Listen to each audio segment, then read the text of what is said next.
पुण्यावरून कोल्हापूरला देवदर्शनासाठी गेलेल्या एका महिलेने आपल्या लहान मुलाला भवानी मंडपातील भवानी मंदिराच्या बाजूला लघवी करायला बसवले.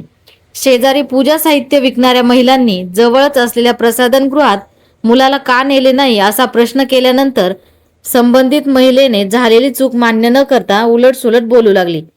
घडलेल्या या सर्व प्रकाराबद्दल तुम्हाला काय वाटतं हे आम्हाला कमेंट करून नक्की कळवा आणि असेच नवनवीन व्हिडिओ पाहण्यासाठी ग्रामीण कट्टा या चॅनलला नक्की सबस्क्राईब करा.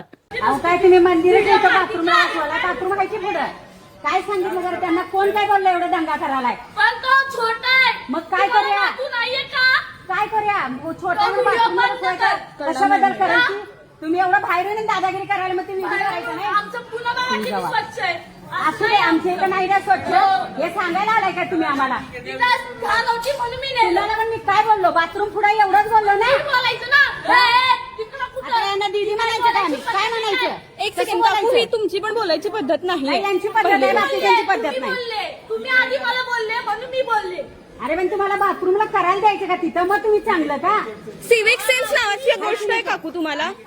अहो पण सांगितलंच नाही त्यांना काय म्हणून सांगायला पाहिजे एक सेकंड, आता एवढा हवा छोटा असू दे नाही तर मोठा असू दे, बघा तो कसं छोटा बोलताय असू दे नाही तर मोठा असू दे, तुम्हाला एवढं बोलणं सेन्स बघा मी त्यांना पण सांगते तिथं चूक केली आहे चुकीचं आहे सिरियसली काकू तुम्हाला हे वाटतं व्हिडिओ करते तर बोला कुणाला बोलू म्हणते व्हिडिओ बोलवून होणार नाही काकू.